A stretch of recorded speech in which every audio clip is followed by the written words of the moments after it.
We're back for episode 2. William Yanish will be joining me shortly. Um, the practices haven't started yet. I just felt like going live. William is going to be here around 2:10.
Yes, so it looks like they're showing Jackson Dart and the American team. Dart, he's got the hoodie. It's just strange to see a quarterback wear a hoodie over their shirt in practice. I just never seen that, where the QB wears a hoodie under their pads and jersey. I don't have an issue with it. It just looks kind of weird. Like, if he wants to wear that and he's legally allowed to wear that, more power to him. It just looks a little weird.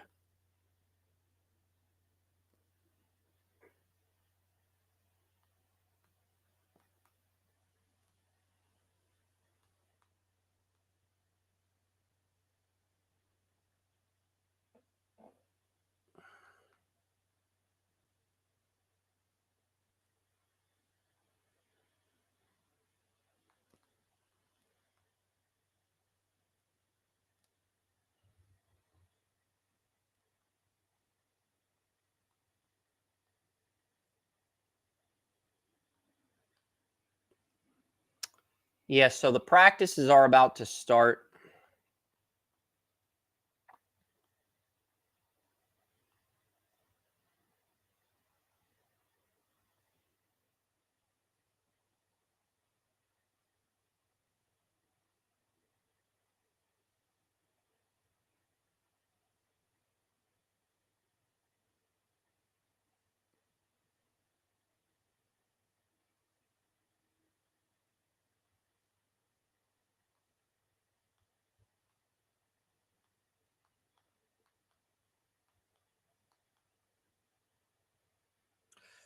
Yeah.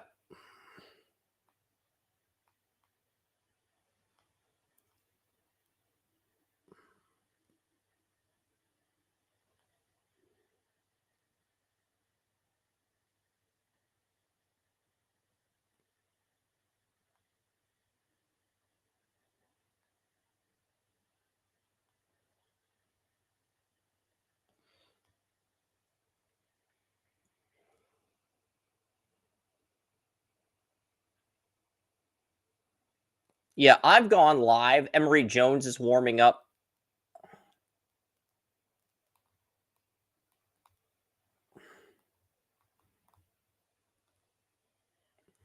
Yeah, so there's just a lot to discuss. We got news on Miro Heiskanen. We've got news on Justin Tucker. Players are warming up. Williams should be back around 2:10, 2:15. I just haven't seen anything yet. The one-on-one drills are what I'm looking at when it comes to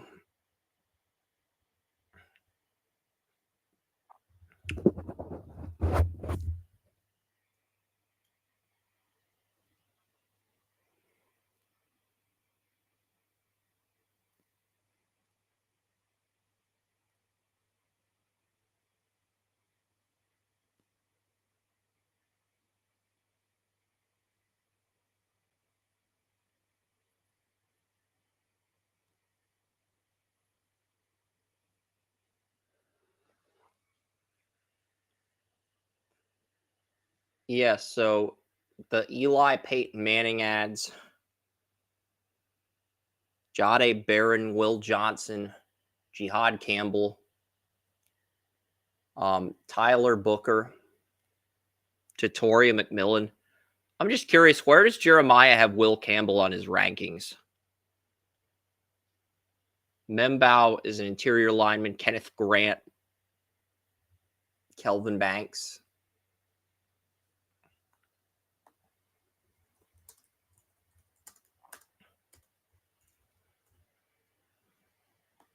Two days ago.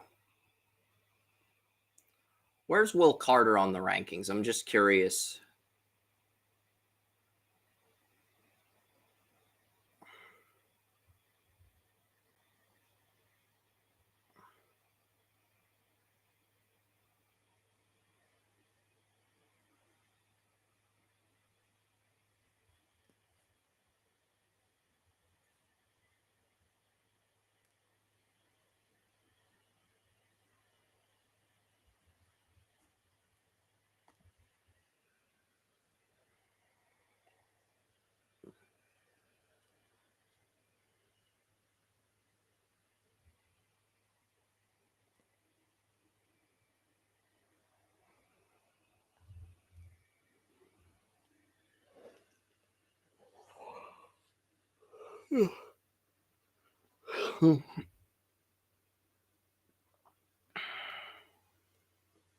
I do got to use the bathroom, but if I use the bathroom, William's going to be waiting, so I have to hold it in. I have to hold it in. I have to be a grown up, and I have to hold it in. Oh, and the Senior Bowl drills are back. Good. I hate having all these commercials. Can't you split screen the Senior Bowl drills and the commercials, NFL Network? That would be amazing if you could do that. You do it with Red Zone. You do it with you do it with NFL games. You don't do it with the Senior Bowl, and you should. I know you're a business. I know you want to do what's best for your brand and make money, and that's cool.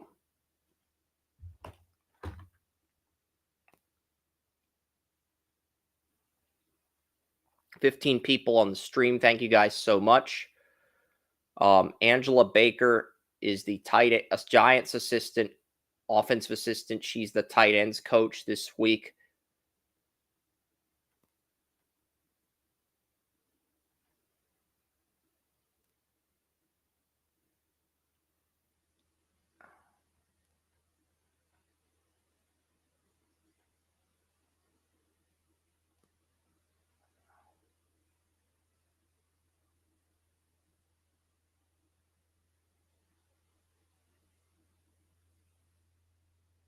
Jari Evans is the offensive line coach for the American team, the former Saints right guard, Jari Evans.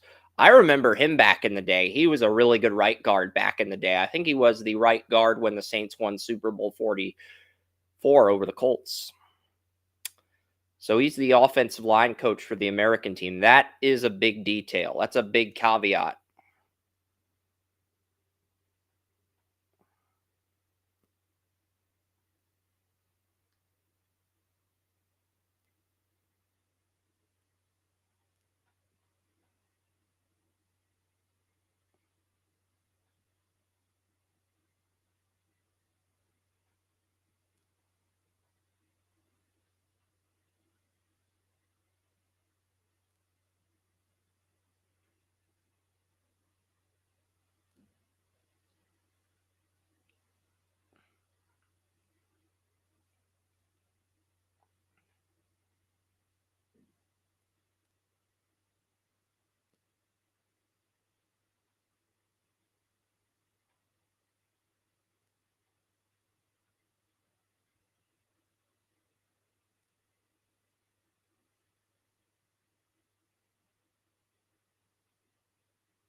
But yeah, they're practicing.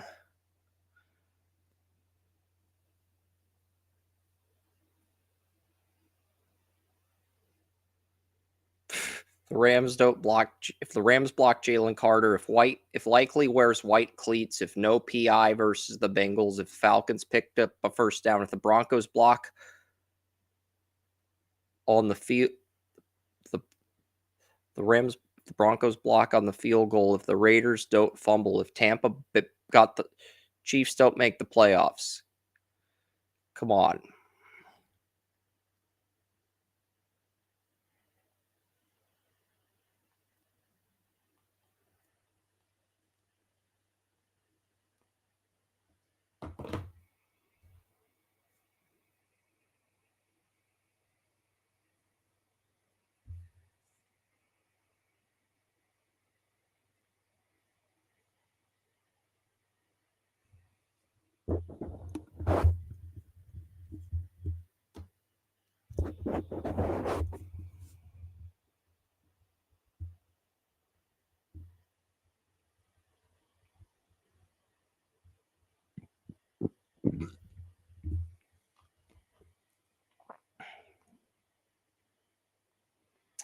So they're blocking. We see Clay Webb in the O-line individual drills. All right, cool. So yeah, Emory Jones is going up against Alabama A&M.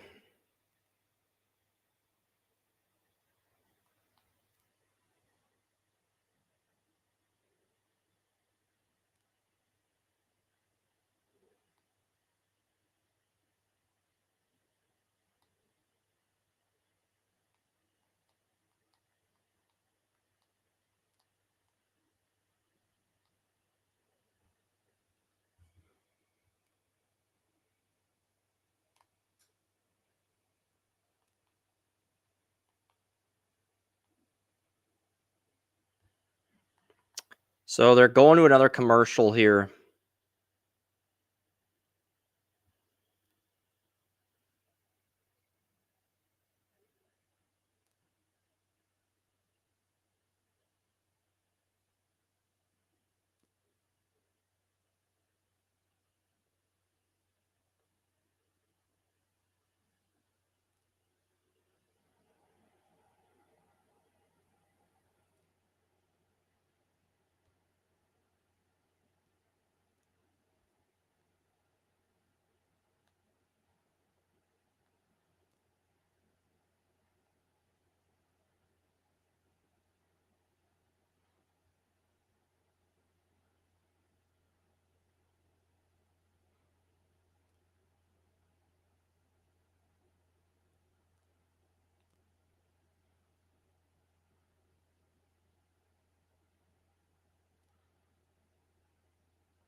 All right.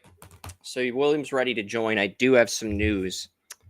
Um, Multiple news stories. I guess the reason I'm not saying a lot is because I just want to observe. I want to see what happens here in this final practice, and then we've got the game on Saturday at 2:30. I'll talk to Joey about a start time for Saturday. I'm thinking noon, but because right now, the thing that's keeping my MLB mock draft in purgatory is the fact that Alex Bregman hasn't signed with the team. because I don't know what's going to happen with Bregman.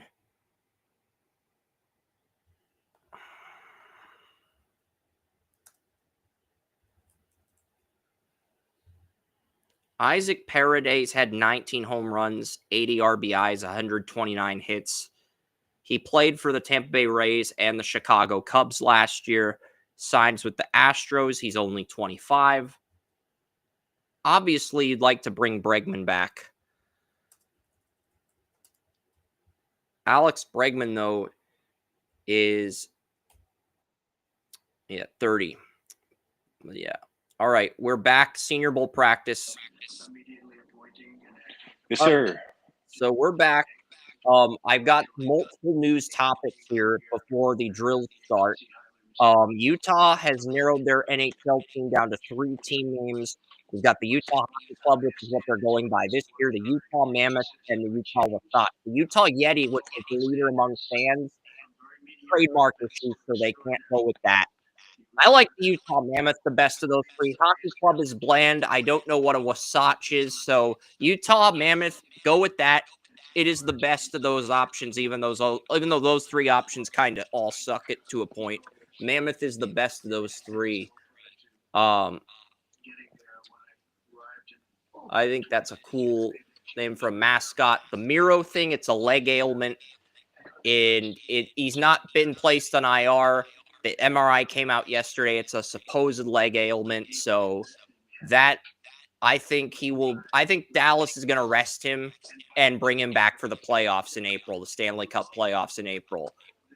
But they're going to rest him at least for the next month and maybe bring him back late March after St. Patrick's Day or April. I don't think it's season ending. If it was season ending, he would have been shut down by now.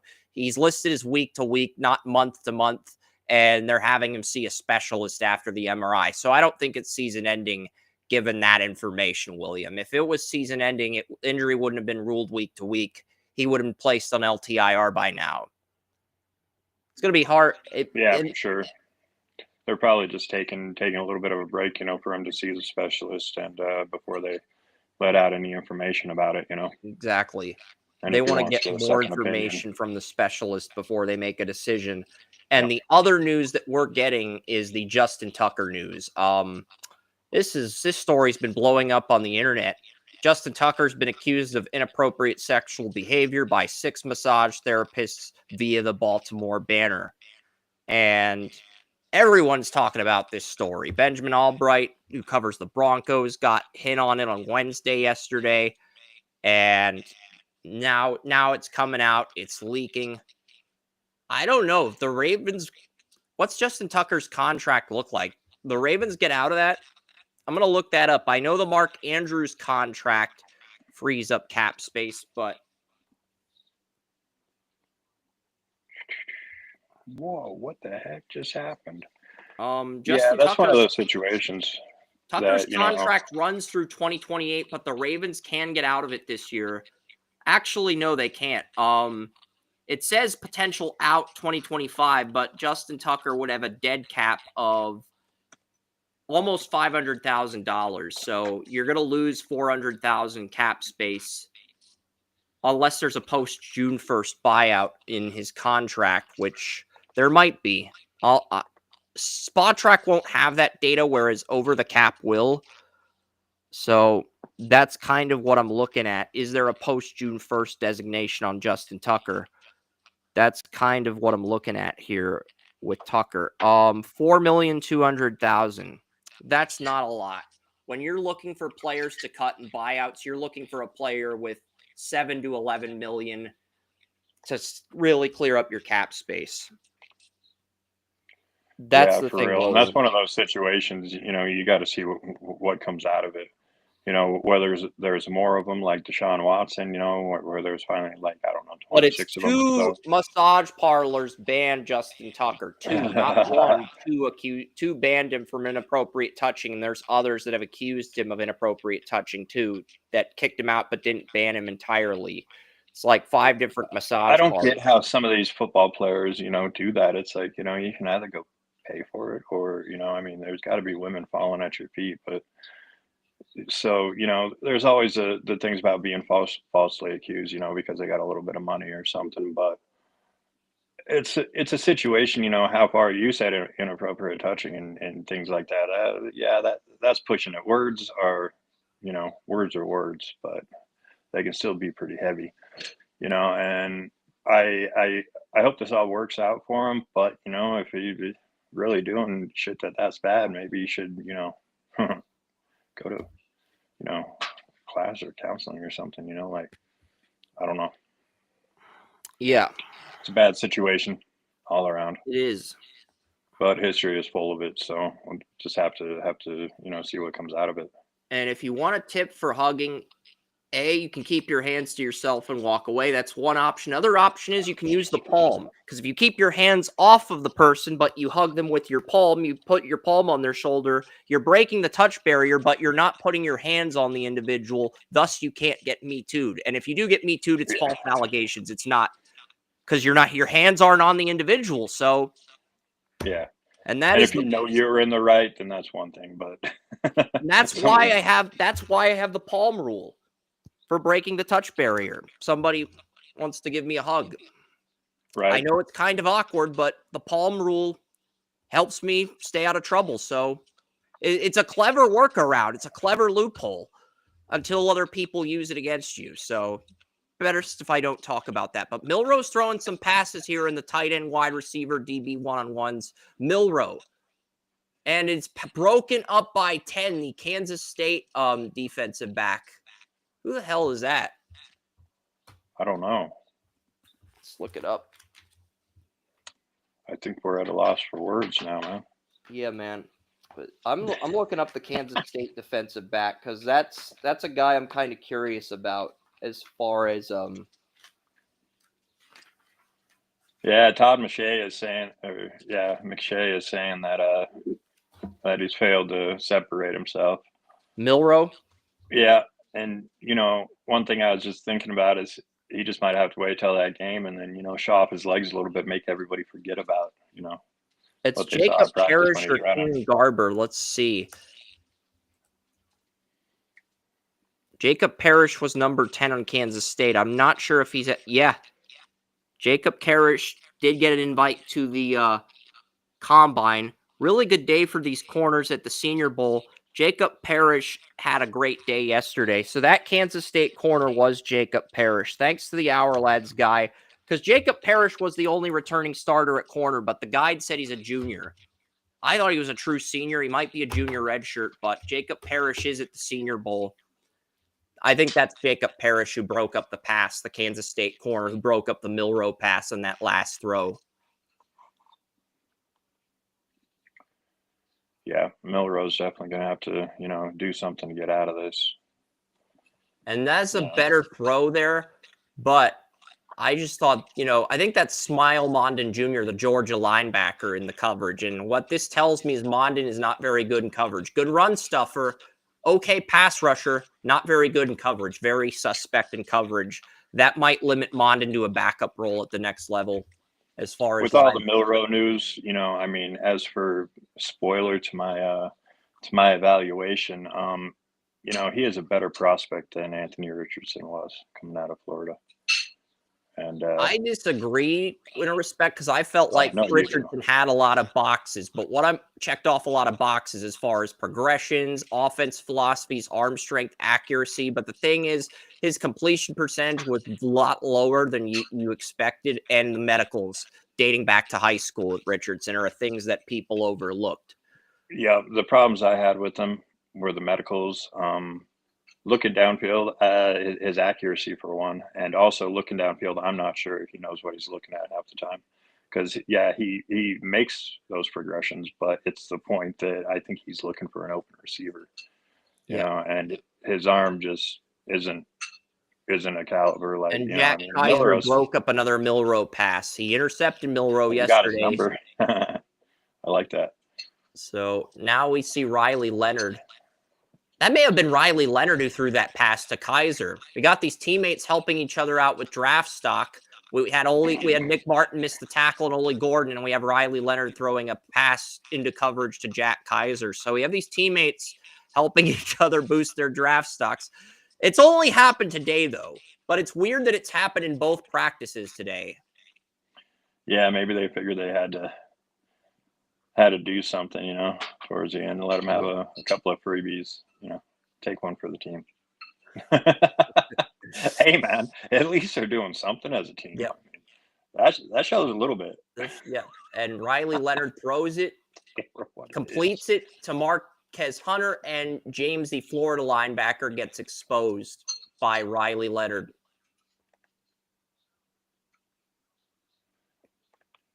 That's interesting. I'm not sure, Riley Leonard's ever done much of that. Yeah, nice medium to deep pass where he exposes a Florida linebacker in coverage. And this is a South Carolina linebacker going up against Trevor Etienne. Etienne makes the catch, makes the South Carolina linebacker miss the tackle. I like it. Here we're going to see the Delaware linebacker go up against an Auburn linebacker. Delaware running back Yarns go up against an Auburn linebacker. Marcus Yarns. Yarns wins but the Auburn linebacker does tackle him, touches him, pushes him out of bounds. So good catch and tackle there. These linebackers have been very mid, but the Auburn linebacker showing some heart here. You like to see it.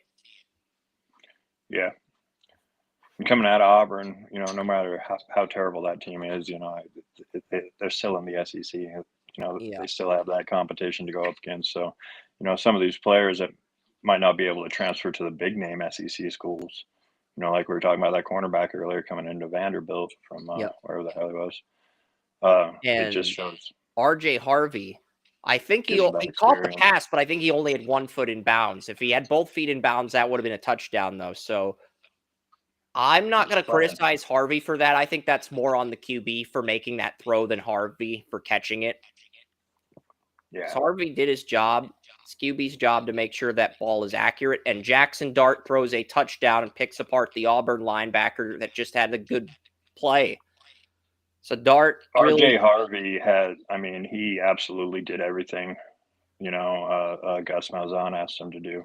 Yeah. At UCF and behind, John Rice Plumlee, who was absolutely crazy running the football. Jack Kaiser versus Marquez Hunter, and Marquez Hunter gets by Kaiser. Kaiser did touch Harvey. He did two-hand touch him, and they want the linebackers to two-hand touch instead of tackle. So I'm not going to count that as a touchdown for Hunter, even though he did get separation from Harvey. Because in previous years, I'd count that as a touchdown, but now I realize, the linebackers are probably told to touch the running backs and quarterbacks, but not tackle them in practice. So if they touch them and touch them before they reach the end zone, it's not a true touchdown. Yeah. You got to be more selective with the Oklahoma corner shuts down Alabama tight end, reminding that Alabama tight end of the 24-3 Oklahoma win that kept Alabama out of the playoff. And who is that guy on not Georgia, but the defensive back? It's a weird school. It doesn't look like an FBS school. It's not Illinois State. They were in the first practice.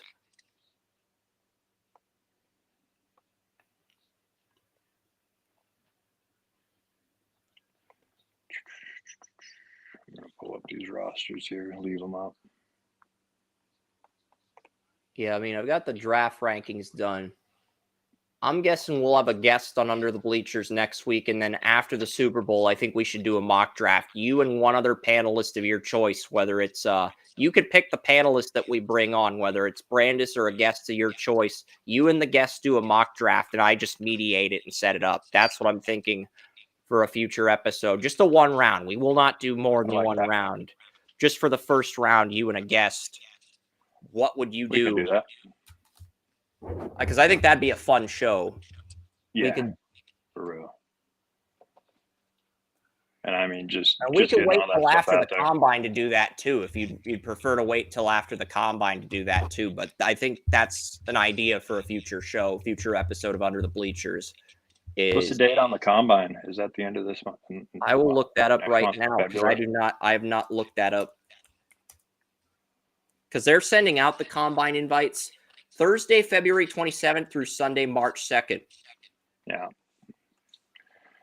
When it usually is. ish. Yeah. Senior Bowl roster Let reveal. me let me look at the NFL Network combine data here. So I haven't really looked this up or set up the code, but defensive line linebackers will be Thursday, February 29th. Defense backs and tight ends will be Friday, March 1st. Quarterbacks, running backs, wide receivers will be March 2nd at 1 p.m. and offensive line Sunday at 1. No NFL Network. That's bad. That's bad NFL Network. But yeah, defensive linemen and linebackers are Thursday. Linebackers and tight ends are Friday at 3 p.m. And then the quarterbacks, everything's 1 p.m. on Saturday for the quarterbacks, running backs, receivers, and then the other positions are 1 p.m. Offensive lines, 1 p.m. Sunday, quarterbacks, running backs, receivers, 1 p.m. Saturday. And then I think it's 3 p.m. Friday. And then And that's one thing too. The quarterbacks have really stopped doing much at the combine as well. that's Taylor true. Williams doesn't do So it's anything but 3 p.m. interviews. Eastern on Friday and Thursday. 3 p.m. Eastern on Friday and Thursday. 1 p.m. Eastern on Saturday. 1 p.m. Eastern on Sunday. Probably 1 p.m. Eastern on Sunday because they want the final group. They just want to get the group done with and out of the way. That's probably why it Oh, is that's the one way thing it we're is. going to have to do before the end of the show, and unless we do it Saturday morning, is pick who's going to be the MVP of the Senior Senior Bowl. Bowl.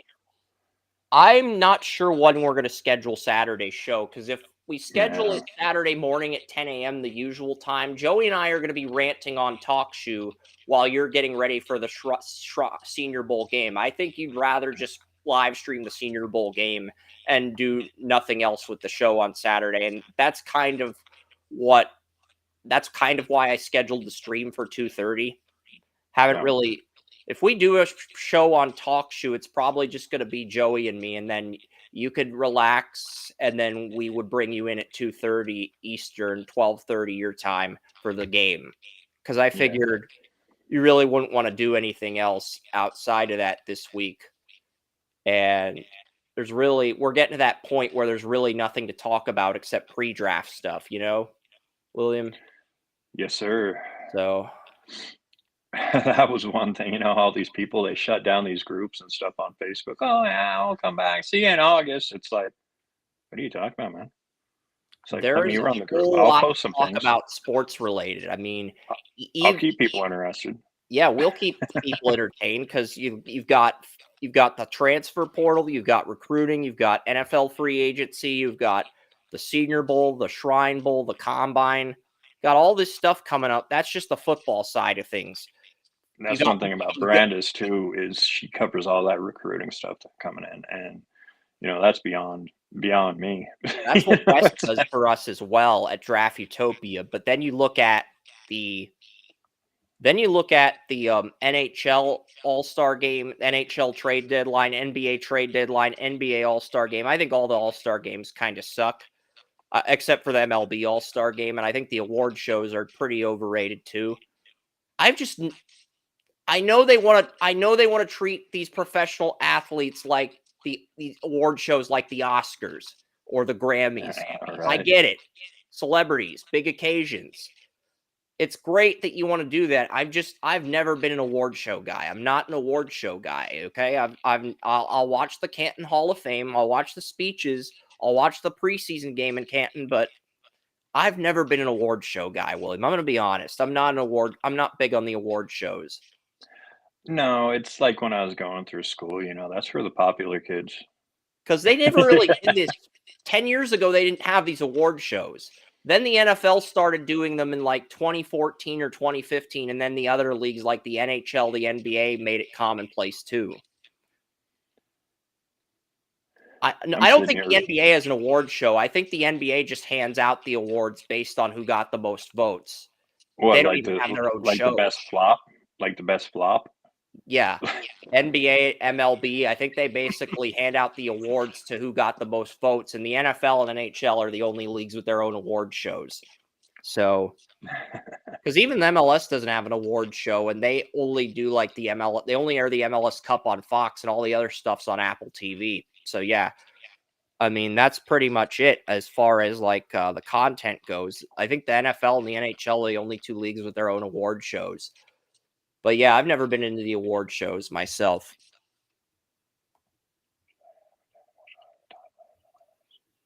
But I'm yeah, sitting there's here other reading this stuff in March. In evaluation. addition to NFL free agency and the combine, you have March Madness. People love March Madness, filling out the brackets, seeing if they're right or wrong. You have the men's bracket and you have the women's bracket. Then in April, you get the pro days. You also have the pro days. If you don't give a crap about March Madness, you've got the pro days for football. And then in April, you have the WNBA draft. Then you have the NFL draft, 3 days of draft coverage. And then you also have the Stanley Cup playoffs and the NBA playoffs in April in addition. A lot of people say October's the best month of the year because you have the MLB playoffs, college football before it gets too cold out, NFL, NBA, and NHL first starting, MLS regular season winding down. But I would argue, William, that April's the best month. Oh yeah, and MLS does start in February too. So I would argue Like April I said, man, because this baseball, is my world. the This NBA draft and stuff. NHL playoffs. You've got the NFL draft. You've got the WNBA draft, and you've got MLS starting to get into the midseason phase. So I would argue April is the best sports month of the year, even though many would argue only drawback to April is there's no college football. That's really the only drawback to April. Yeah, and the only fans that really don't ever win, in the NFL draft that's the New York Jets, and that's just because they boo every draft pick that they have. Yeah. And I mean, just there for a minute, everybody's got that next year. Next year, hey, check this out! I got this brand new gym right here. Only reason I'm going on this rant about months is because all these people, they shut down Facebook groups until August, and I'm trying to point out there's other stuff you can cover. In May, after the NFL draft ends, you can cover rookie OTAs or rookie mini camps. You can cover the Stanley Cup. You can cover the NBA playoffs. In June, you can cover the Stanley Cup, the NBA Finals. You can cover the NBA draft and the NHL draft. You can cover the Memorial Cup at the end of May, early June, and you can cover Memorial Cup's the three best teams in Canada in the hosting city. It's like a big tournament there on NHL Network that has prospects in the draft. So you can cover that, or and then really July you have the MLB draft and the All-Star game, and then after that, that's basically my vacation. So from whenever the MLB drafts the Sunday before the All-Star game to the first week of August when the preseason starts, that's my vacation for the year. So just take you into my how much work I do. That's literally my vacation. Yeah, Williams' that's vacation crazy, dude. basically starts after the NFL draft, but he'll do a few write-ups in his free time to prepare for the 26th draft. That's me, dude. Like the last 2 years in a row, I gave myself a week off. After Sunday, from Sunday to Sunday after the draft, gave myself a week off. I just had Christmas, just had the New Year, and gave myself the week off, and I was back riding by the time I was my third day in. Yeah, So and that's the thing. If we do Under the Bleachers, I'm guessing we're going to start doing some 2026 deep dives in May if I'm still available and William wants to do a show on Wednesday. I'm guessing we're going to be using that week, that show, to do early deep dives on these 2026 prospects if I had to take an educated guess on what Williams got planned at that point, or if he just chooses not to do the show until August like the other people in Facebook groups. I don't know what Williams thinking, okay? And we're not going to plan that far ahead. But I'm just yeah, I never preparing really for think the possibility that William decides, hey, I want to do a show in May. What are the topics going to be? It's probably going to be a 2026 early deep dive on a player. Just giving you guys in the audience an FYI. Wes Langley did send me his top 10 next year. I think he wants a slideshow on the site, like a college football top 10. I there you might go. do that today because we don't have any news on Bregman yet. And it's like, slideshow would be a cool article. But yeah, I've seen a lot. I saw a couple of those this last week, and they had Sam I Levitt, will start at the 10 and Arizona count State down to quarterback, 1. up The there. top 10 teams for 2025, according to Wes Langley. Number 10, the Michigan Wolverines. Really good recruiting. Bryce Underwood, the true freshman, added 2 QBs. Will most likely have an elite defense, even with the departures in the 2025 NFL draft. Number 9, the Alabama Crimson Tide. DeBoer historically has great year twos, young core of elite skill players. Still one of the elite rosters in college football with Ryan Williams entering his sophomore year. Number 8, Notre Dame. Need a solid replacement for Al Golden. Still have elite talent and returning production. Solid QB addition could bump them up this list. Jeremiah Love, coming off a 1,000-yard year, is going to be the X factor on Notre Dame's offense. Number 7, Clemson. A-plus DC hire, solid portal talent. They will suffer from less losses. Amazing core, returning production, and you can guess who's on the cover for Clemson's slide. Cade Klubnik. That was not really a surprise to you, William. LSU, number 6, LSU. Garrett Nussmeier has Heisman potential, bringing elite skill players and defenders. Feel like Brian Kelly is the next all-in head coach. My argument against LSU would be they lost 4 of their 5 offensive linemen. That's hard to make up for. But if Nussmeier can ball without his linemen, that's really going to validate his status as a day 2, maybe even a day 1 QB. I've got him on day 1. I mean, I think right now it's up in the air. You could argue he's a first-round guy. You could also argue he's a second.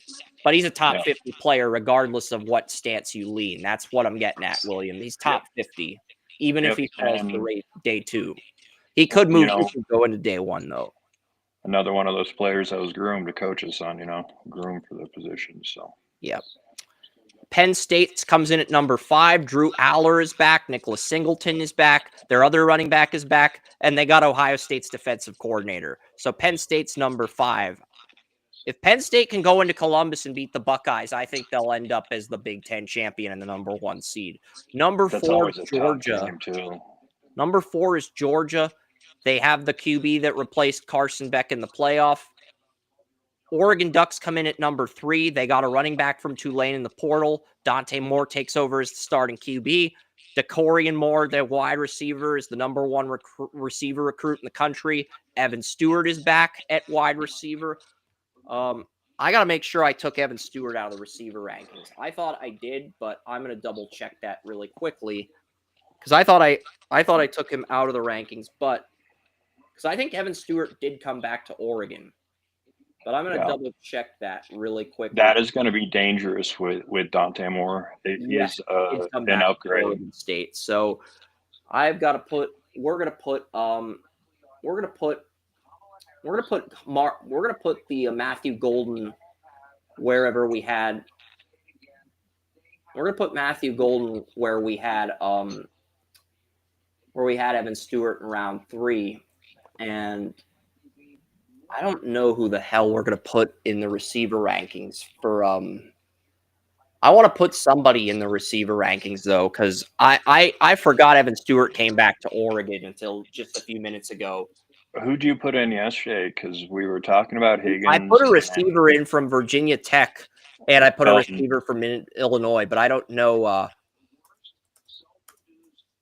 Yeah, that was Felton from Virginia Tech, I remember. And we were talking about Higgins. Higgins showed out. 4 Senior Bowl standouts who could interest the Patriots. Greg Zabel, Ursary, Belton, Tez Johnson. I've had Tez Johnson in the rankings since the summer, though. Packers met with multiple receivers at the Senior Bowl, heavy.com reporting. And they met with multiple receivers at the Shrine Bowl, including Eastern Washington's Efton Chisholm III. Efton Chisholm had 120 receptions, 1,300 yards, 13 touchdowns. Best production for an Eastern Washington receiver since Cooper Kupp. Okay, we're putting him in the rankings. F it. I don't care at this point. I don't even care if he goes undrafted. We're putting him in the rankings because he's got the best production. He'll get straight soon. From a, he has the best production from a, he's got the best production from a receiver since Cooper Kupp. So I think that alone qualifies Efton Chisholm, even though, and he's a Shrine Bowl guy. So he's in tonight's East-West Shrine Bowl. So yeah, we got to put him in. Got to put more small school guys in our rankings. We'll put him in round. Yeah, very much. They get looked over so bad. And we'll move Golden up to round 3. I wasn't trying to get sidetracked. I forgot Evan Stewart went back to Oregon State. That's on me. That's my fault. But at least I took responsibility for it and fixed it. But they're going to have Always. Evan Stewart, DeCorian Moore, the freshman, and they're going to have Dante Moore at QB, and they're going to have a running back from Tulane in the portal, and they have Dan Lanning. But can they dominate without their offensive tackles, Connerly and Cornelius? That's the big question for Oregon. Can they go undefeated without their tackles? I think they can beat everybody except Ohio State. But yeah, I see Danning or Lanning. Danning. But Oregon comes in at 3 in Wes's rankings. Ohio State comes in at 2 with Jeremiah Smith and Caleb Downs back, their best players on offense and defense. They're going to be able to reload despite losing a lot of talent to the draft. And the number 1 team on Wes's rankings, Texas. Arch Manning is our Heisman favorite. Return top defenders and elite backs. Loading up on talent on both sides of the ball. CJ Baxter at running back. And despite losing both tackles, the Texas Longhorns are the early favorite next year. And Texas plays Ohio State week 1. That might be a game of the year right out of the gate.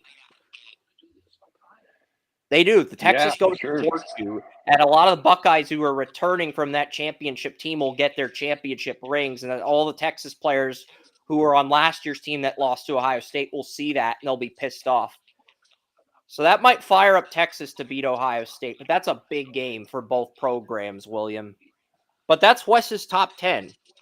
I think I'm going to work on that instead of the MLB draft because Brett, even though Isaac Paredes goes to the Astros, 19 home runs, 80 RBIs, 129 hits, if starting third baseman Alex Bregman comes back, I would think he's going to start at third baseman and they would move Paredes to another role. But Paredes is only 25 and Bregman's 30. So I think the Astros are good either way they go with the third baseman. Milroe threw a touchdown. I think that's the first touchdown he's thrown all week. So it goes to Jack Beck, but the coverage was dog shit there, William. Pardon my language, but the coverage on that last throw was absolutely horrendous. Better have thrown it, than to have missed. Yeah. I mean, if Milroe didn't throw a touchdown there, that would have put him in day 3 territory, I think. Yeah. I don't know. I like I said, his potential is so damn high. You know, he's just got to get settled down, and he's Jackson a good Dart kid. Touchdown so now. Humble. Here, Dart with a touchdown to the Arkansas receiver, but it felt like the Georgia defensive back tackled him. His last name is Tesla with 2 A's. The Arkansas receiver, Tesla with 2 A's, not one Elon Musk. 2 A's. Or Nikolai Tesla. Nikolai Tesla too. Very good. Very good, William. One of the better inventors along with Thomas Edison. They just didn't like him because he was German. Thomas Edison was a good inventor too. I think Alexander Graham Bell may have invented something. Did he invent the telephone? Because that name Alexander Graham Bell sounds very familiar. I remember when I was a kid, they still had what was it, like Southern Bell, the phone company. It was on all the payphones. Of course, people don't know what payphones are now. They just think their cell phones are because they pay for them. Yeah, because they had payphones and phone booths where you'd put the quarter in. And I know some people, they'd attach a string to a quarter so they could put the quarter in the machine or the phone, make the free call. I don't think you can do that anymore because if you try that and pull the quarter out, the string will break and the quarter will stay in the machine, or the quarter will come out and an alarm will go off, or security camera will catch you doing that and you'll go to jail. So either way, it's a lose-lose. Either way, it's a lose-lose. You know, I think they still have one payphone left here where I'm at in Grand Junction, but this isn't a very big town. Yeah. It's still funny, though. Actually, no. Last time I went by, they had taken it out. Now that I remember that. It was a gas station downtown. Oops. So, yeah, nobody in my town knows. Nobody has payphones anymore. They're a dying breed. Yeah, but that was But as far as there's only 3 defensive tackles that have had 20 quarterback pressures in the playoffs. Aaron Donald in 21-22 when the Rams won Super Bowl 56. Chris Jones in 22-23 when the Chiefs won Super Bowl 57. And Jalen Carter this year. So Super Bowl is going to come down to stopping Jalen Carter, neutralizing him, and keeping Saquon Barkley to under carries. If the Chiefs do that, they will win. And if they do not do that, the Eagles have a chance. Daniel Kelly, he's given 3 players that I saw. I just saw the third this morning that had a Hall of Fame grade. He gave Genty a Hall of Fame grade this morning. Yeah, I was going to bring that up. I was going to bring that up because I have Genty as the number 2 or 3 player on my board behind Hunter and Carter. I do like him, but the other 2 were Jalen Carter I Brock think Bowers. you could argue blue chip grade for Genty, but Hall of Fame, no. Hall of Fame is pushing it. Hall of Fame is pushing it to a degree. If you wanted to give him a blue chip grade, that's one thing. Hall of Fame, I think, is pushing it. But he gave Bowers a Hall of Fame grade last year, so he sort of earned the benefit of the doubt as far as giving Hall of Fame grades go.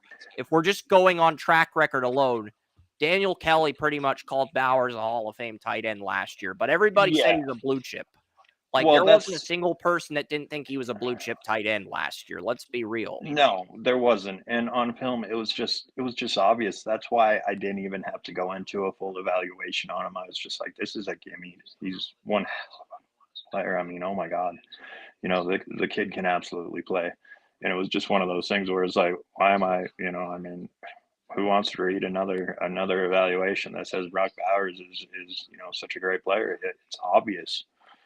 From play 1 to play 100, that it was just consistent play with everything else. And, he kind of complained because the Raiders had Michael Mayer from the year before, but Michael Mayer isn't the same kind of tight end. Michael Mayer is inline tight end, that can catch the ball. Pete Carroll was bringing back Patrick Graham as the defensive coordinator. So last year's defensive coordinator gets to keep his job with Pete Carroll. I don't agree with that. You got a chance to upgrade, change the culture. I thought the defense was more of a liability than the offense because once Max Crosby got injured, there was just nobody on that defense that could do diddly squat.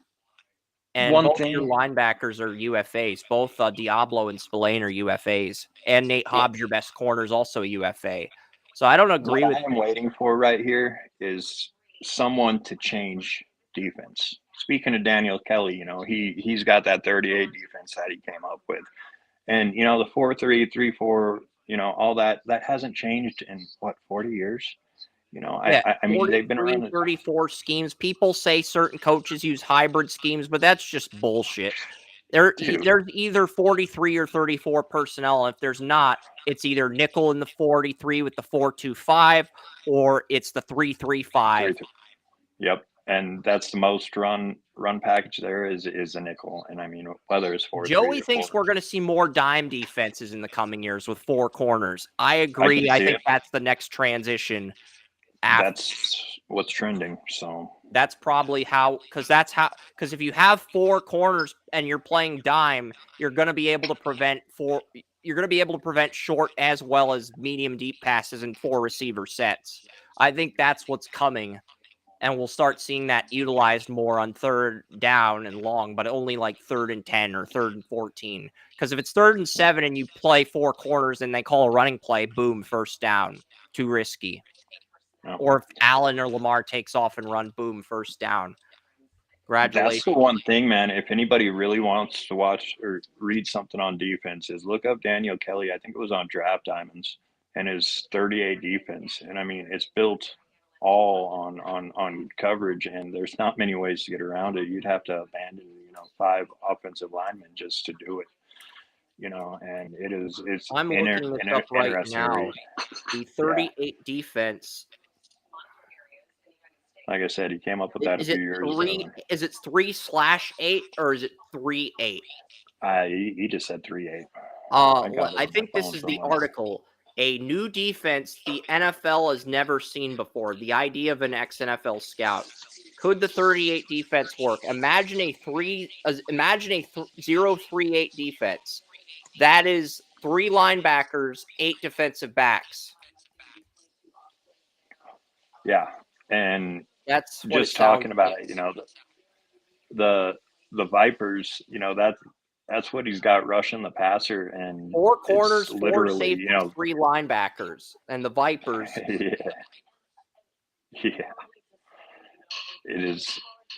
It's an interesting read because, like I said, no one is doing it, no one's talking about it, and I'm sure maybe the NFL is pushing it down because if somebody changes defense, then they're not going to score as much, and they No, want because they're higher scoring having both the games. safeties They play score more. Tampa 2. They're playing 2 prevent and zone coverage at deep passes on 3rd down. Because if both safeties are playing zone coverage and deep passing plays on 3rd downs, it takes away the deep for part of the field, and you have to pretty much call a short or medium pass to keep the drive alive, control the tempo. hmm And that is one thing, I was arguing that I could build an offense to, actually go up against that, but it involves, two, tight ends like um Musgrave, Bill Musgrave's nephew, Luke Musgrave. Having guys like that, he's like a Greg Olson clone that can do it all, I would go block, with go a out there and catch, 1-2-8 and it would though. go with the I would matchups. go with a 1-2-8. 1 Yeah, nose tackle, 2 edge rushers, 4 corners, 4 safeties. I would go with a I 1-2-8. like that. I like that because then it puts somebody up there to, No he's trying to get linebackers, around the offensive basically line. corners, safeties, edge rushers, and a nose tackle. A 1-2-8. Yeah. I think Daniel's got the right idea, but I want to tweak his idea and take it to a different level. I mean, like I said, it's one of those things, and it's brilliant. Daniel, he is an overthinker and a perfectionist. Like I'm the so many same great way. I'm minds kind out of an there. Yeah, overthinker I know too. you are. I definitely know that feeling. I just don't have it. I mean, my brain by the time it spits it out is usually And Mason decided Taylor on gets a whether it's good or touchdown bad. here, guys. So Mason Taylor scoring here. He's been showing out too. They were talking about him, and Yep. Jackson Dart and RJ Harvey in the background.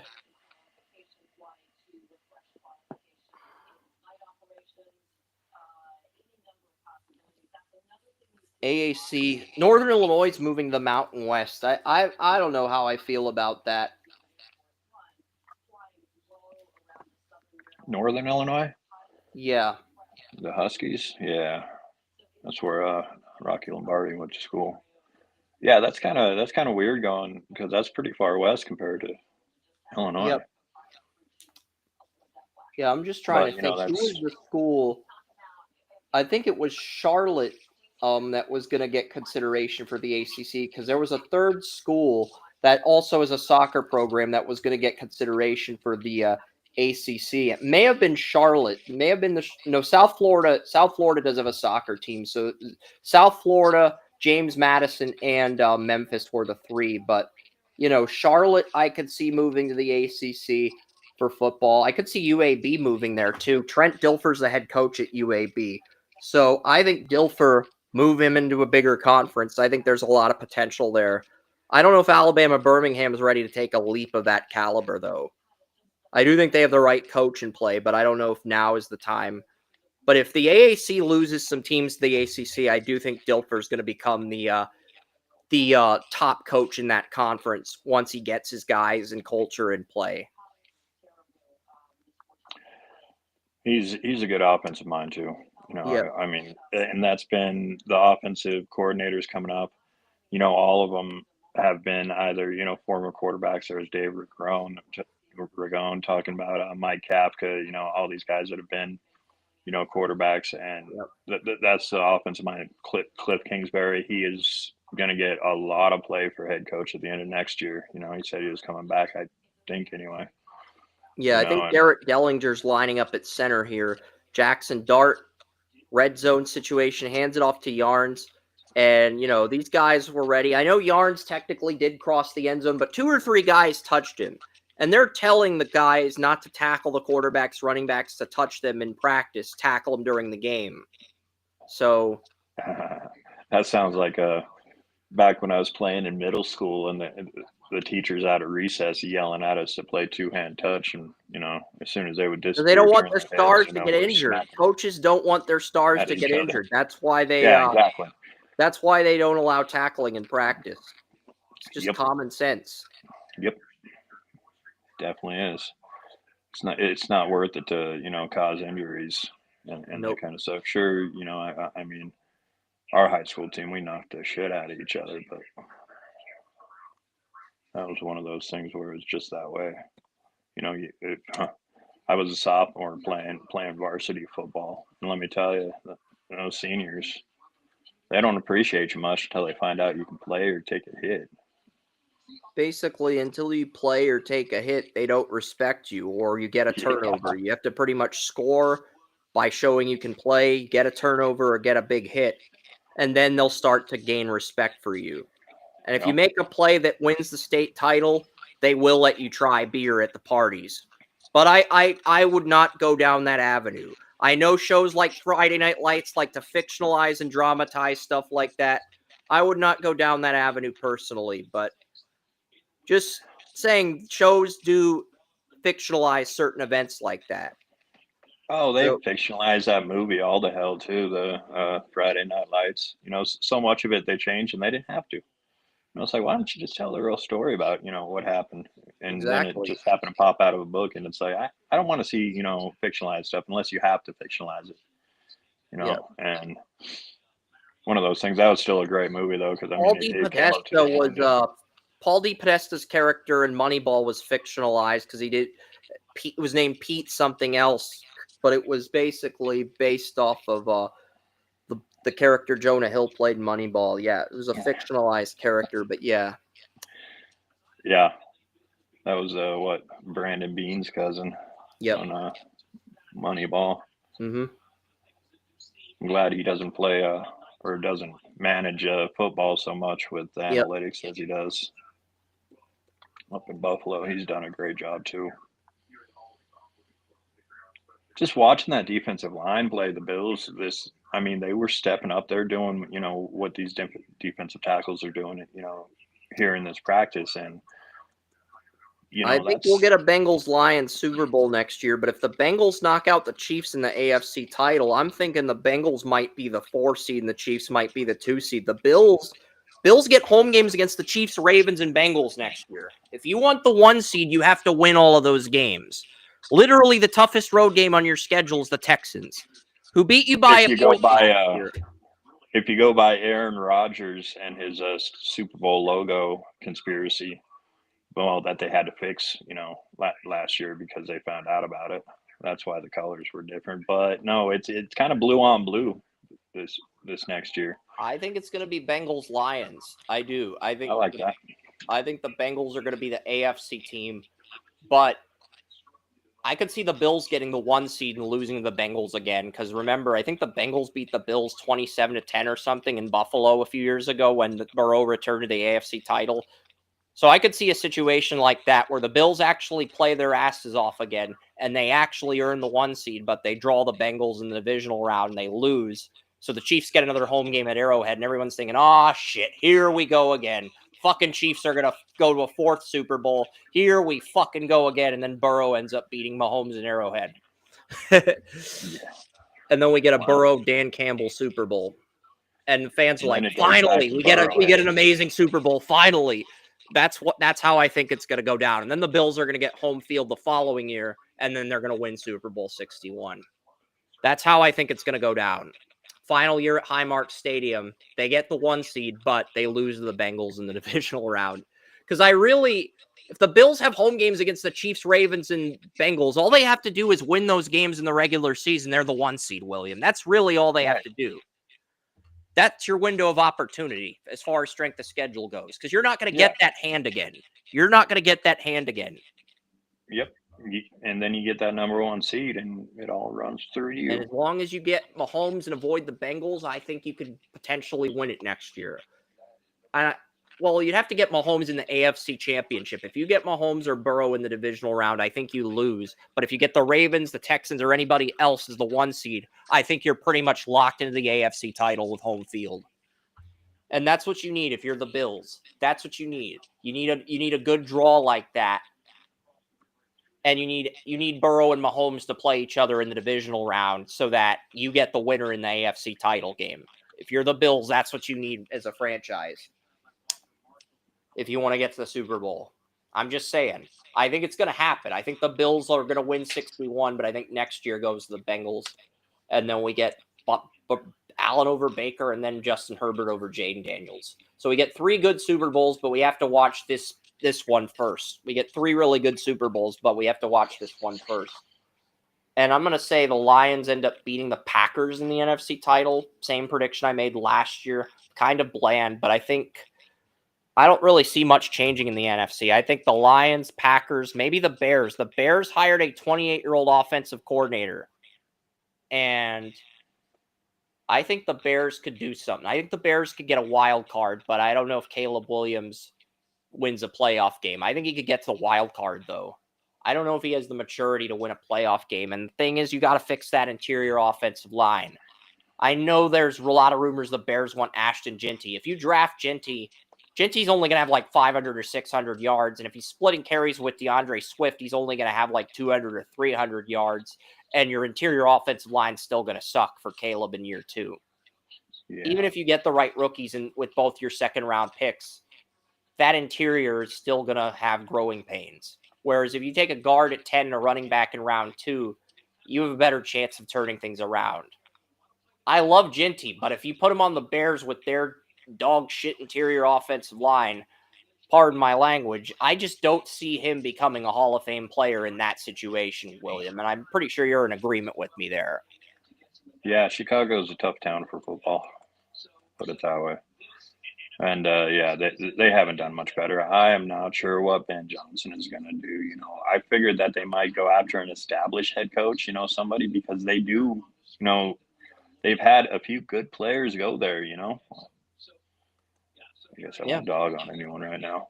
And, they have that potential, and there's a lot of reasons for, I guess Ben Johnson was maybe the what somebody considered the unicorn of the offseason for, coaches to hire. Yep. And what he's done in Detroit. But, I mean, so many coordinators aren't so good when they go to the NFL, or go to head coach, I mean, then they're running the entire show they got to put together, and it's not built for them. The Bears have just hired Antoine Randall L. Antoine Randall L is the Lions receivers coach. Yeah. What has he been promoted to?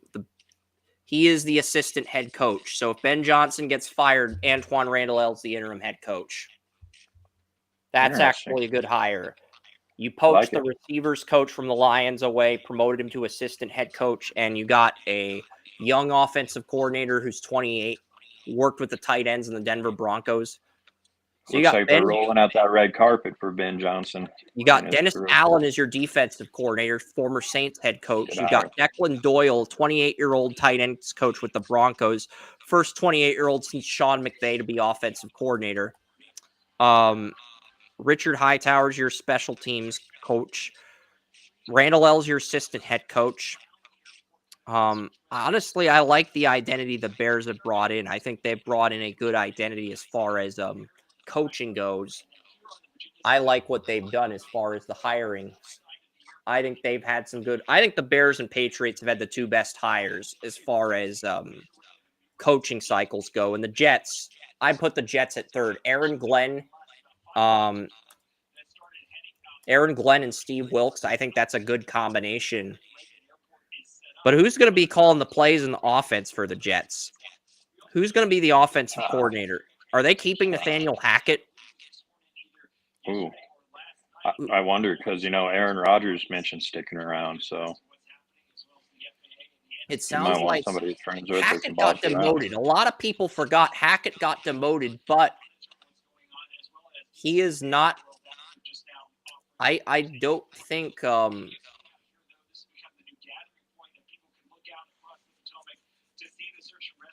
I don't know if the Jets have an offensive coordinator. I know they've got Steve Wilkes. Offensive coordinator coming. And they brought in Reggie McKenzie, who was the former Raiders GM. So. Yeah, I've never been hot on Wilkes. He's had coaching experience in Carolina, coaching experience in Arizona. I mean, Wilkes And did a good job with the Niners when they made the Super Bowl last year as the defensive coordinator for Shanahan. I feel he still could have done better because I mean that defense was a mess for the first few weeks, Yeah, and then he started to kind of put it together. But then you could tell in the Super Bowl Shanahan blamed him for that loss because yeah. Andy was gone the next day, so it was kind of one of those things. But that could have been ego. I'm not here to talk I bad don't about know if someone. Hackett's the offensive coordinator, if they're going to bring, because they demoted Hackett and they promoted another coach to coordinator. That's why I'm leading to believe Glenn's going to bring somebody in. I think he's going to bring in Mark Brunell, the Lions quarterback coach, and he as his coordinator. Like I said, that's a huge thing. I've been mentioning that for the last few years with offensive coordinators and former quarterbacks, young guys that are trying to be innovative, trying to make a name for themselves, the ones that are hungry. That's what I love to see. They're still saying that Hackett's the offensive coordinator, but yeah. That's what I'm saying. I don't think Yeah. Hackett's the new coordinator. I think they're going to hire someone else. Like I said, unless they're doing something with Rodgers and he feels that he can boss them around or maybe work with them. I don't know how that works. Rodgers is It sounds like Liam Cohen, the Jaguars' new head coach, is going to be calling the plays. He's going to be calling the plays on offense. And Doug Marone's going to be the offensive line coach for the Patriots. And he's going to be good in that role, I think, because Doug Marone did get the Jaguars to an AFC title as the interim head coach. And he was an offensive line coach at Syracuse before he made the jump to the NFL with the Bills. So I think Doug Marone is going to excel as an offensive line coach. He's going to turn things around. But now, because he really moved up, and like you said, man, it just never really worked out. Right now, the Jaguars do not have an offensive or defensive coordinator. I would hire Bobby Slowick and let Slowick call the plays because he took the Texans in the playoffs and they fired him, and he's still looking for a job, which I frankly don't understand why the Texans would fire him. One season, was it? It was one season, man. 2 seasons. I mean, 2 seasons. Was it 2? Yeah, he was the tech. But apparently, according to Bleacher Report, C.J. Stroud had continuous altercation with Bobby Slowick before the draft. So they had a lot of animosity towards each other, even leading up to the 23 draft, Bobby Slowick and Stroud. So that's why they moved on from him. I can absolutely see. I've seen Stroud talk a few times, heard him talk a few times, and I can absolutely see him freaking telling that guy he was whatever, I like Stroud. He's straight up about things when he's interviewed. Honestly, if I'm the Jaguars, I hire Slowick as the offensive coordinator, let him call the plays, because then you get an understanding of what Stroud's going to do, what that offense is going to do, and they're in the third year of can use it against the Texans if you're the Jaguars. Yeah, and well, that's obvious, and it's one of those things where like I've said before, the Texans are in the third year of a major rebuild. They tore it down, a few years ago, and they're in a rebuild anymore, but they're the weakest of the teams. They're the weakest of the teams in the conference. I think the Bills, the Chiefs, Bengals, Ravens, and Bills are the top 4 teams in the conference right now. You could argue the Chargers are 5th, and I know that's a little disrespectful to the Texans, but the Texans lose Diggs, and they only have $12 million to spend. And then next year, you're going to have to start spending money. Stroud and you're going to have to actually Derek Stingley. You're going to have to 5th-year tender Derek Stingley. And then next year, you're going to have to 5th-year tender Stroud and Will Anderson. You're looking at the possibility of probably paying all 3 of those guys next year. So you might have to cut Tunsil. You might have to cut Titus Howard to create some cap space if you're the Texans. So Texans, their window could be closing. I think the only team that has the talent to close their window, though, is the Jaguars. And I don't see the Jaguars closing that Texans window unless they hire the right coaches. Because Liam Cohen was not an A-list head coaching candidate. He was one of the leftovers.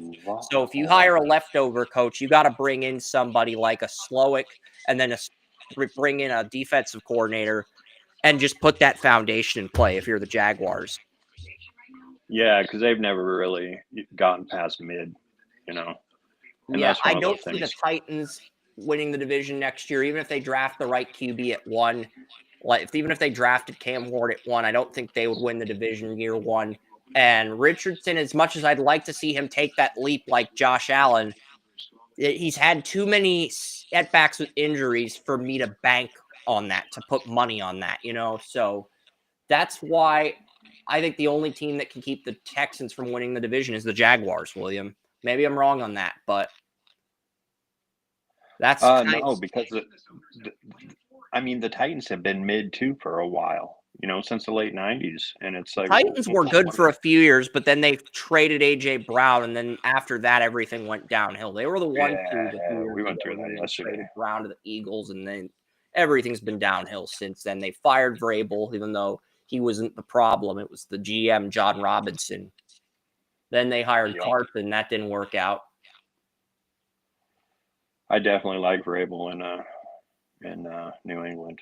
Yeah. Of course, it was the obvious thing because even Aaron Glenn wasn't going to go interview when he knew they were going to hire him. Aaron Glenn wanted to go to the Jets, but I said Woody Johnson wasn't going to hire him because Woody Johnson was being a pussy. And then we find out Glenn got a second interview, and he said he wasn't leaving that interview without the job, and he ended up getting the Jets job. So he got the job he wanted. I'm happy for Aaron Glenn, and I'm happy Woody Johnson did the smart thing and hired him. So yeah, it was the smartest thing he could do. And like I said, I'm not sure.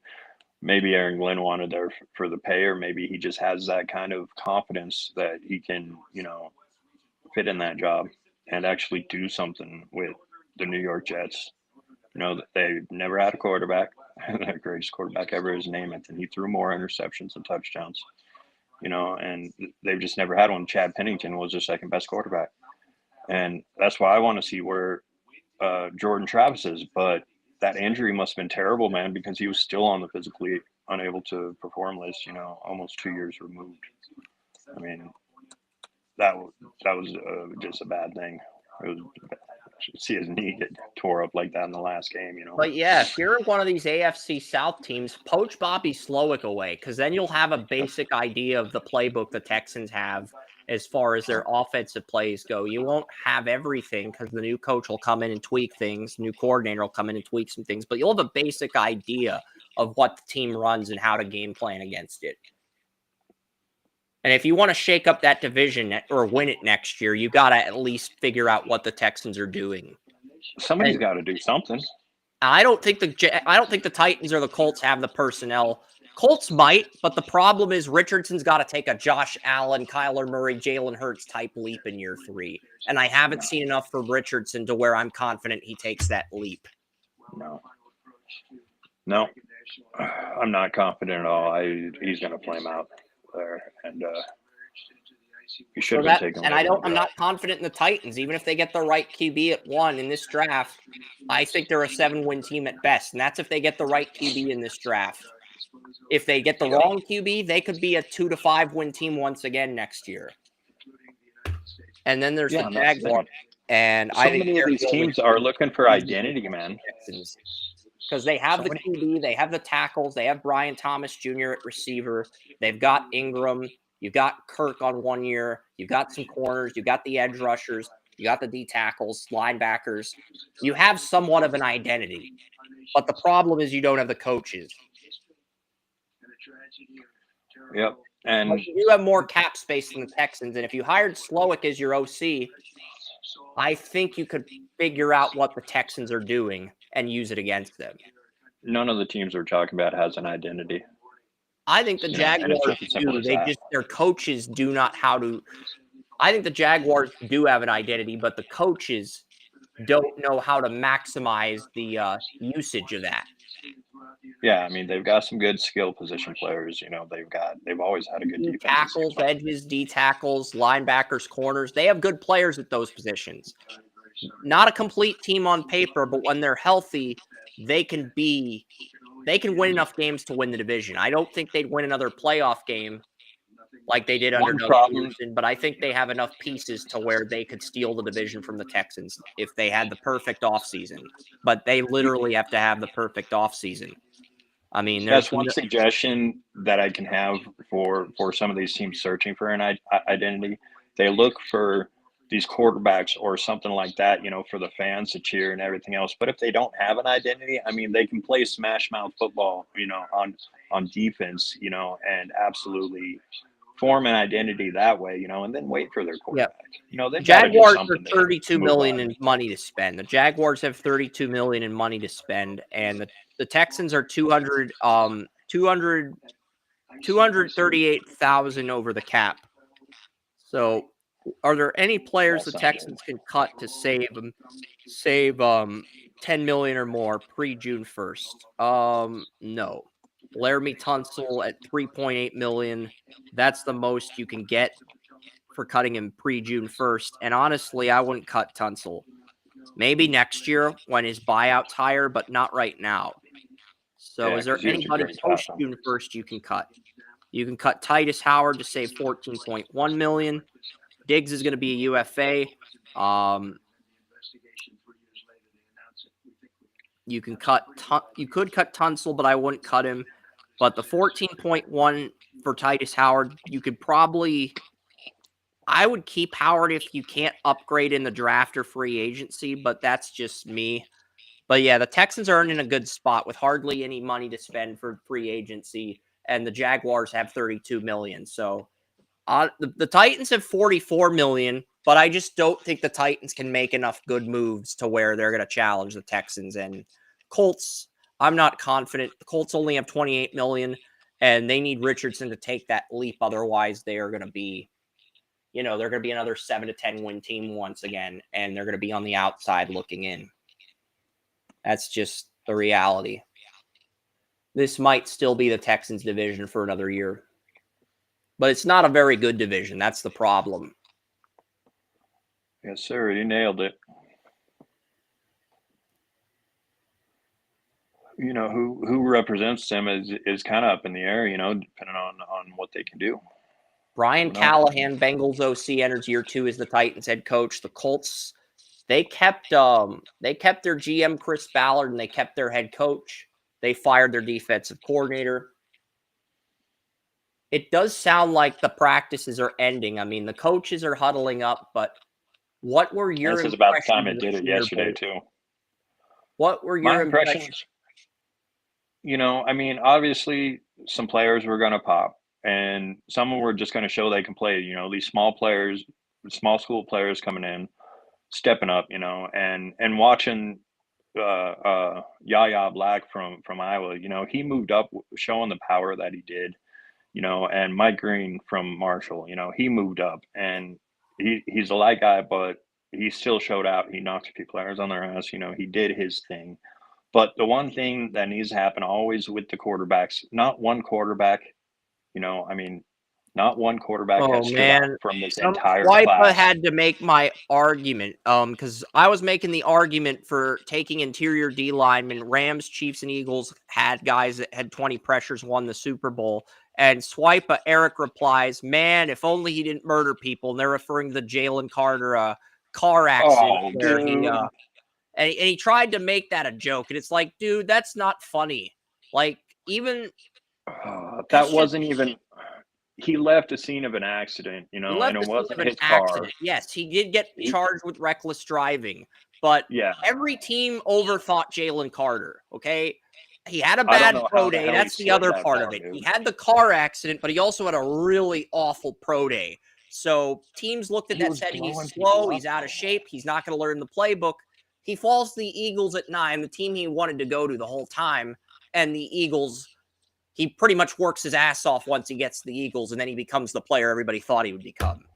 Yeah. Because he went to the team he wanted to go to.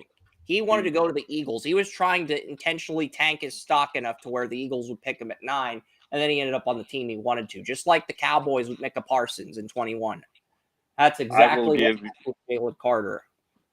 I will give Daniel Kelly his credit one more time today, and he said that Jalen Carter was like a Matt Monk's voice, tossing him around, playing football. Well, Carter's had 20 quarterback hurries in these playoffs. Chris Jones had 20 quarterback hurries 2 years ago. Chiefs won Super Bowl 57. And Aaron Donald at 20 quarterback hurries when the Rams won Super Bowl 56. Not many players can rush from the middle. Not many players can do that at all. Eagles, in the NFC title, the Eagles moved Jalen Carter from 34 right end to 34 nose tackle, and they moved Jordan Davis over to 34 right end to try to confuse Washington, and it worked. So they're gonna mix up the defensive line for the Super Bowl to try to throw the Chiefs off, because the Chiefs moved Joe Thuney from left guard over to left tackle. And honestly, I would propose moving Thuney back to left guard, because if you're trying to stop Jalen Carter, you need to start DJ Humphries at left tackle, and you need to put Thuney on the interior to limit Carter's ability to get past the interior offensive line. If you're trying to stop Carter, that's how you go about it. In my opinion. Sir. One last thing on this Senior Bowl, I will pick my MVP for Saturday, and that will be Jalen Milroe. And I will go with Jackson Dart to win. I like that too. Jackson Dart would, like I said, my QB2 in each draft. It might be a running back who wins MVP. I mean, it might be a running back, because, I'm looking at the running backs in the two practices. You have Devin Neal in the you have Devin Neal on the American team, which just finished up their practice. That's the team Milroe is on. And then you have the national team with Cam Scatibo. I think it's going to be a running back. And that could be because it was that way all year with the Heisman. Like I said, not once, put it out there. But senior offensive risers for the Senior Bowl: Marcus Yarns, Etienne Edwards, Tez Johnson, Jack Beck, Jagan Higgins, Arroyo, Jackson Hawes. Defensive risers, according to Mason Kinahan: Darius Alexander, Walter Knowlton, Cam Jackson, Umanian, Mike Green, Shamar James. So those are just some. I've got to see this play here. They're talking about Jalen Milroe at practice. One player who will not be the Shrine Bowl MVP tonight. We'll make a Shrine Bowl MVP pick. Since Shadur Sanders is not playing in the Shrine Bowl, I don't think he can win MVP of the Shrine Bowl. Well, let me see something here. Who's playing in the Shrine Bowl tonight among the first round picks? But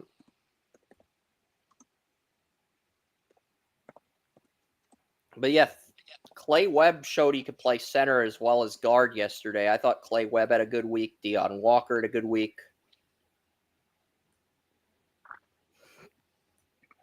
News about, let's see.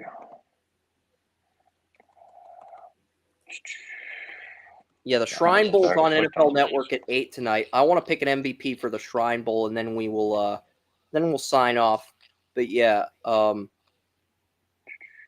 be. It's not going to be. I'm going to go Nick Nash, wide receiver, San Jose State. That is going to be my MVP for the Shrine Bowl. He led the country in receptions, receiving yards, and receiving touchdowns.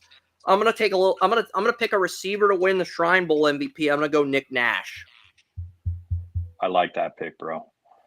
That is definitely a good one.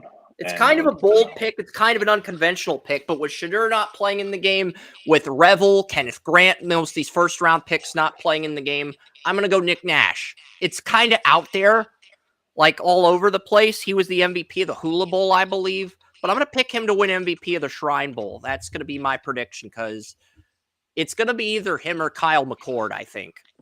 Dude, you just took my pick. I just pulled upon his name, and that's it. Kyle McCord. He had the best week among the QBs that practiced. We're not counting Shadur because he didn't practice. We know he's going to be one of the top two QBs picked, but he's not playing in the game, so that should disqualify him from the Shrine Bowl MVP conversation. I forgot about Cam Miller, man, from North Dakota State, man. That kid's got some heart. And he doesn't have much else going for him, but he has that, and that can. And if he's playing against McCord, he could win MVP too. Yeah, he very well could. And I mean, coming from North Dakota State, I mean, a Colorado Buffaloes insider gives his top 5 Shrine Bowl MVPs. Number 5, Cameron Silman Craig. Number 4, Shiloh Sanders. No, Shiloh Sanders is not winning Shrine Bowl MVP. But that'd be hilarious if he did, after how bad he was in practice. If he had like 2 interceptions, a pick six. He had like 3 interceptions, a pick six, 2 pick sixes, and he wins Shrine Bowl MVP. That'd be pretty hilarious if Shiloh won the. I'm not trying to be disrespectful to Shiloh, William. It's just if he after keeps the getting week he burned, had in man, practice, for him to win he's got to Shrine Bowl do MVP, something. that'd be pretty hilarious. I think He's got to go jump some routes, do something to knock that away. It's like I was talking about Dart and Milrow. You know, they've got to do something to make they've people got forget about the that. 3 receivers, Jimmy Horn Jr., Wester, and Shepard as MVP candidates. A Colorado insider. I mean, hey, I could see the Colorado receivers. I could see one of them winning MVP if they play. I saw And then Jimmy Horn Jr. cheering them on. I can see that. It crossed my mind. But I like the Nick Nash pick more. Yeah, there's a Ricky White playing wide receiver too. Yeah, that's an interesting character there. Another one of those Deebo Samuel kind of. But I just think it's hilarious that anybody would put Shiloh Sanders in the MVP discussion for the Shrine Bowl. He did that for the name, bro. It's the name brand. You're right. It is the name brand, but it's like he has to have he has to have 3 interceptions and 2 pick sixes to win MVP because he's not good in coverage. He's not good in coverage from what we've seen this week. He literally has to have 3 interceptions and 2 pick sixes to win MVP. I'm not saying it can't happen, but he's got to just be in the zone and dominate tonight for him to win MVP. He's a long shot. Let's not forget Luke Lachey. I mean, he's been standing out at the Shrine Bowl. People have been talking about him all week. Great. They put the red diamond on NCAA Football 14 when a player's a bust in recruiting. They put the red diamond next to Shiloh Sanders on a thumbnail. Oh, dude. The green diamond is good. The green diamond in NCAA is good because it means you got a gem. The red diamond is bad. It means you got a bust in recruiting. They put the red diamond from NCAA 14 next to Shiloh. It's funny. Dude, some of these quarterbacks, they've got Aronde Gazin, they've got Luke Lachey, they've got Taj Brooks. You know, I almost went with Taj Brooks before I saw McCord's name. Wait, is the Shrine Bowl next Thursday? It says February 6th. Hold on. I think the Shrine Bowl's tonight. It's tonight, January 30th. Yeah. Because Mike Prince was saying the Shrine Bowl's next Thursday and the HBCU Legacy Bowl's February 24th. No, I was noticing that earlier, dude. HBCU Bowl in Indy, the day before the Combine, is like an entertainment thing. You know, they should have that at the Combine.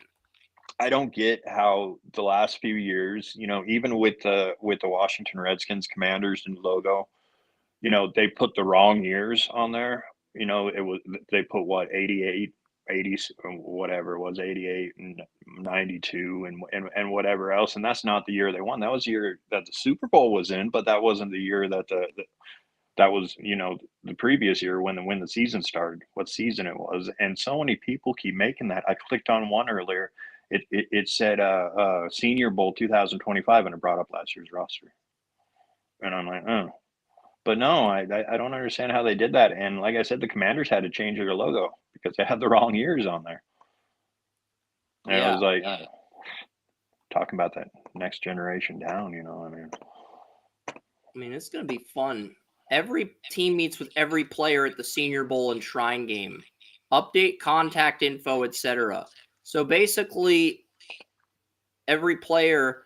So basically, every team meets with every player at the Shrine Bowl and the Senior Bowl. That's true because what they do is, when they go to the Senior Bowl, they have to. Not only do the players have to practice, they have to interview 8 teams a day. So the Tuesday they interview the teams picking in the top 8 of the draft. The Wednesday they interview 9 through 16. The Thursday it is 17 through 24, and the Friday they interview everybody who got to the divisional round to the teams playing in the Super Bowl. And that's it. That's how they do it, William. That's how they do the interview process. And for some of the teams, some of the players interviewed all 32 teams. I think there was Kenneth Grant. He interviewed all 32 teams in one day last Saturday at the Shrine Bowl, which is just amazing. That really is. You got to set a good pace for that. If you figure half an hour each, that's a 16-hour day, bro. Yeah, because I think each interview was like 8 minutes, 8 to 15 minutes. Each interview was 8 to 15 minutes, and he did that all in a day. He interviewed all 32 teams in one day, which is just insane. I can't see having scouts lined up outside, so it's like he would have to be running back and forth himself. give Yeah, a he'd few have to minutes to be get back and going into forth. different rooms to interview each team. Yeah, So I hope it that's the worked out thing. for him though. I do like Thomas Perry out of Middlebury, but I think Drew Kendall is going to have a better chance of getting drafted. Perry out of Middlebury had a good week though. He did well against Nazir Stackhouse, the Georgia nose tackle. Middlebury. He had a good week. I don't think he'll get drafted, but he had a good week, and he's definitely on more radars now. Stackhouse wasn't exactly showing out, so We'll see what happens, though. his But name came up Middlebury a won few some times. one-on-ones against him. We'll see. I'm checking out this one last little mock draft here. I clicked on one earlier. I was talking about day 3 of the Senior Bowl, man, and it was saying how Landon Jackson had been showing out the last few days. That was the first thing I read. I just clicked right Landon back Jackson, a sloppy first day. He looked better on day 2, but I didn't really see. I thought he struggled on day 3, though. I thought he struggled today. So As soon as I I've saw had him that, in round 2 this entire time, and most people thought he'd dominate the Senior Bowl and cement his first round status. If a fourth edge goes in round 1, it's probably going to be Jack Sawyer because Ohio State went on that run at the end. Because I have JT Tuimoloau as the third best defensive end, but I think Sawyer will probably be the other. I think both Ohio State defensive ends could get into day 1. this one that I'm just looking at, they got James Pierce falling to the end of the first round. I don't know how far that's going to go. Because, I mean, he had a good Dynasty. Matty Quium. We are talking rookie dynasty leagues for the NFL draft, and they're saying Milrow in round 2 or 3 is a steal. Milrow in round 2 or 3 of a dynasty league is a steal. Oh, yeah, for sure. And that was one thing that I'm looking at in my Superflex league was possibly getting Milrow, at the end of the first round. I just happened to You might be able to get him at the end of the second. I know it's risky to wait that long, but if you wait that long and I he ends up stacked up becoming the picks, player you bro. think he is. In the Superflex league, I stacked up picks, and then a guy comes along that needed a quarterback, and he traded me a first for Gardner Minshew and another player or two, and it was his right at the end, so it's like the number 11 pick now. But then Minshew got freaking put out for the season like an hour later. This happened right before the game. I was like, "Oops!" It's like, well, I'm glad I clicked accept, but now I can replace Minshew with Milrow. That I possibly can get. I think it's like pick 11, maybe 10. He didn't have a quarterback, so he didn't make it very far in the playoffs. I don't think so. It wasn't a bad trade, but I'm definitely looking at Milrow. I've got the number 3 pick, and I'm hoping that Omarion Hampton's there. Talking about fantasy. Yep, definitely. And in a super flex league, I definitely see that with JT and Cam Ward. Possibly going 1-2. So, and that was one thing, man. Right. I won the last game over the number 2 ranked team, and freaking bounced myself out of the last. I was like, "Ooh," I was like, "Shame on you, bro! How'd you lose that game?" But yeah, I also got Burrow for a starter in there, so that has that effect. But yeah, so fantasy's kind of dead for the year. I've only got 2 money. Yeah, fantasy's kind of dead for the year. I know Selvin's got the number 1 pick in our draft in the summer. I've kind of put together the framework of a trade I'm going to pitch. He's got Sam Laporta and Lad McConkey as 12th and I think 12th or 13th round keeper on Laporta and an 8th round keeper on Lad McConkey. Those are the keepers he can use, and he's got the number 1 pick. So I want those 2 keepers and the number 1 pick. What am I prepared to give up? I will give up Lamar Jackson. I will give up a 4th round pick. He's getting double the value he lost for Lad McConkey. And I will give up a 6th round pick for that 12th round keeper on Laporta. Yep. And I'll keep my 2nd, 3rd, I'll keep my second, third round picks, but I will not have. I won't have a fifth round pick either because I'm using a fifth round keeper on Justin Herbert. So wouldn't have a pick in rounds 4 through 6, but I'd have two impact players in Laporta,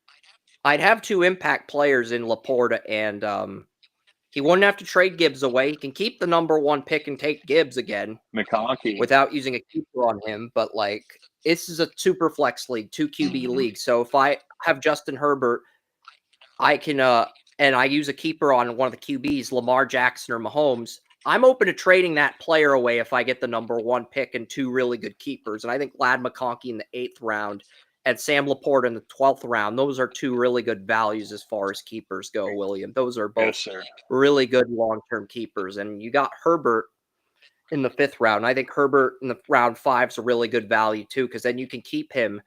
If you think he's going to win Super Bowl 61 or 62, you can keep him up for up to 3 more years. That's why I took a third QB in round 5 after getting Lamar and Mahomes in round 1. I figured, you know what? If I get Herbert that late and I stash him, I can expand my championship window as long as I'd want. I traded Justin Herbert a couple years ago. Guy needed a quarterback. It was like the best team, and still is, but he needed a quarterback, and I had Josh Allen, and I didn't need Justin Herbert, but he needed one so bad, dude. I traded Justin Herbert for Christian McCaffrey and his first round pick. No, because if I trade Lamar Jackson to the worst team in the league for the number 1 pick and 2 keepers, Ladd McConkey and Sam Laporta, I'd have Herbert, Ladd McConkey, Sam Laporta, and then I could take either Patrick Mahomes or Jahmyr Gibbs with that number 1 pick and reload. Yeah. That's the thought process there. It's a good thought process. If you think Lamar Jackson's peaked, that's a good thought process as far as putting together a package deal to get the number 1 pick and 2 keepers. Because you'd have to offer a Lamar Jackson or Josh Allen to get a return like that. You'd have to. There's no way you could get 2 late round keepers like Laporta, McConkey, and the number 1 pick unless you offered a Allen or Lamar Jackson. The trade would get vetoed if you did. Trade would get vetoed. Yeah, for sure. I know that. Commissioner would veto it, and I don't blame the commissioner. I'd do the same thing if I were in that position. So that was one thing. Ladd McConkey was an excellent pick. I got him at number 7. Thought Ladd McConkey needed a year. I felt like Ladd McConkey had potential to be a number 2 or number 1 receiver, but it wasn't going to be right out of the gate, and I was wrong on it. He was an instant impact guy right out of the gate. Quentin Johnston just isn't, and that's the point. You know, I mean, he can play, but he only plays when he wants to. And that's one thing. And he led the Chargers in touchdowns, though, so they're not going to get rid of him. But at the same token, he's got to improve on what he did, or he's probably not going to get a 5th-year tenure. I mentioned that once before, and it was a point that Quentin Johnston, once he gets the ball, he's going to score a few touchdowns. I mean, that's who he is. He wants that. But if he's not getting the ball, he doesn't play up to par. And I watched that at freaking TCU, and I was like, mad at the tape. I'm like, what are you doing? But that was one, like, I don't know. That was when I first started doing formal evaluations, and it was one of those things. I had him pegged though, and that's one thing. Whether Harbaugh likes it or not, he needs skilled position players on that team. They really don't have a running back that stood out. They brought in a couple more this year, J.K. Dobbins, things like that, and none of them have done anything. Eckler was, good, but he's wrong side of 30, Well, I think he is 30. Still the wrong side of it, though, and that's one thing that the Ravens need to start looking at. Like you're mentioning, if Lamar's hit his peak, and Derrick Henry is going to start hitting that wrong side, real soon. He's a big guy and takes a lot of hits. And, speaking of the hits he takes, watching Cooper DeJean take his legs down and just pick him up and drop him, dude. I was like, ooh, that was a hell of a tackle. He had a plan the whole way, He wasn't just going to hit him and bounce off. Yep. But that kid. Let's see. Anything else, man? I mean, practice over yet? Nope. Practice is over. They're interviewing Dane Jackson. Shrine Bowl's tonight at 8 on NFL Network. Haven't decided when we're going to record the show on Saturday, but the live stream is going to be at 2:30 because I figured the only contribution you want to make with all the with no Super Bowl this week, with all the other stuff going on, instead of having a 10 a.m. show, we just do the live stream at 2:30 during the Shrine Bowl. I figured that's when you'd want to talk about the players in the game the most, just watch what's happening. Because Joey and I, we did a Shrine Bowl live stream, Senior Bowl live stream last year, where we commentated on what was happening during the Senior Bowl. It was very fun. Oh. I'm thinking that's the plan for this week. Yes, sir. I like it. So no live stream until the start of the game, but we'll still have a regular podcast where you can catch Joey and I on Talk Shoe, and then we'll end that and then just do the live stream at 2:30. Or maybe we'll include the live stream on Talk Shoe, but I'm thinking we'll end that and then do that at 2:30, and then Joey can call me and William and comment on that. That's what I'm thinking for Saturday. But yeah, we've had an hour and 45 minutes. The interviews are over for the most part. We've pretty much given you news on anything and everything that has come up. And yeah, we'll see you guys next week. Later, guys. Or Saturday, 2 days, not next week. But yes, Senior Bowl Saturday. See you for game day. Woohoo! Yes, you get extra hours. Get like a mini day off until 2:30 Eastern, 12:30 Mountain Time. Right, so right. you can go to breakfast. You can do whatever you want, and then come back more energized for the game. So, and then we'll have the Super Bowl and under the bleachers next week. But yeah, Senior Bowl 2 days from now. I dumped a spoonful of coffee in my freaking protein shake this morning. Let me tell you. It woke me up. Yeah, I had some grapefruit juice for breakfast this morning. Grapefruit juice does not taste good, but it does boost your It does boost your energy levels, your metabolism. I'm not going to talk about blood flow on the air. That's not appropriate. We got to be professional about stuff. It helps. It definitely helps if you're in love with someone. It definitely helps, but it's not an appropriate workplace conversation. William agrees.